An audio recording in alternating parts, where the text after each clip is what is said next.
योगेश कदम राज्यमंत्री महाराष्ट्र शासन यांनी जे इनसेन्सिटिव्ह स्टेटमेंट केलं, असंवेदनशील वक्तव्य केलं पुण्याच्या अतिप्रसंगाच्या संदर्भात, हे दुर्दैवी असं मी त्या ठिकाणी मानतो. कुठल्याही घटनेवरती सामान्य माणूस हा शोक व्यक्त करतो, दिलगिरी व्यक्त करतो, परंतु मंत्रिपदावरती बसलेले मंत्री ज्यावेळेस अशा वक्तव्य करतात, त्यातून बळ पोलीस खात्यालाही मिळतो आणि आरोपीलाही मिळतो, अशी असणारी परिस्थिती आहे. अशा ह्या इनसेन्सिटिव्ह मंत्री जे आहेत, असंवेदनशील मंत्री आहेत, योगेश कदम यांना मंत्रिमंडळात का ठेवावं, हा प्रश्न देवेंद्र फडणवीस यांनी स्वतःला विचारला पाहिजे.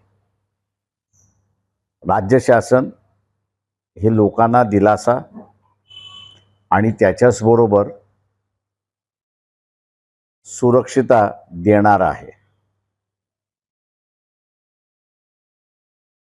मद्रास हायकोर्टाने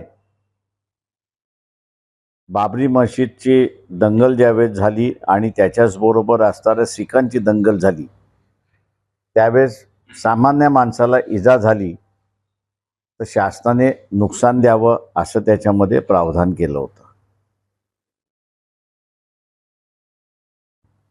ते प्रावधान करत असताना सेन्सिटिव्हिटी, संवेदनशील ही शासनामध्ये यावी अशीच अपेक्षा त्या ठिकाणी होती. आज ज्या मंत्र्यांना असंवेदनशीलता दाखवावी वाटते, अशांना कॅबिनेटमध्ये का ठेवावं हा प्रश्न आहे. वंचित बहुजन आघाडी ही मागणी करते की अशा मंत्र्यांना कॅबिनेटमधनं काढून टाकावं, राज्यमंत्रीपदावरनं काढून टाकावं, ही मागणी आम्ही करतो. पोलिसांना एक आरोपी पकडण्यासाठी श्वान पथकाची गरज लागते, 100 पोलिसाची गरज लागते आणि कैक अधिकारी त्याच्यामध्ये लागलेत अशी परिस्थिती आहे. यावरनं एकच स्पष्ट होत आहे की पोलीस खातं कायदा आणि सुव्यवस्था सांभाळण्याच्या ऐवजी अजून काय काय करतात याच्याकडे लक्ष देणं मुख्यमंत्र्यांना गरजेचं आहे असं मी त्या ठिकाणी मानतोय. एबीपी माझा, उघडा डोळे बघा नीट.